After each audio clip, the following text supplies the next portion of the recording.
Баршаңызға қайырлы күн. Бүгін сұлу ботқасын дайындаймыз. Арнама тіркеліп қоюды ұмытпаңыздар, жаңа видеоларды жіберіп алмаш үшін. Ең алдымен мен мультиварканы алдым.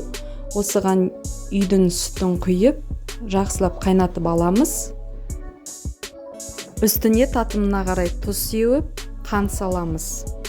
Енді осының үстіне бір чашкадай сұлу жармасын салдым. Жақсылап араластырамыз, бөктіріп аламыз кашамызды.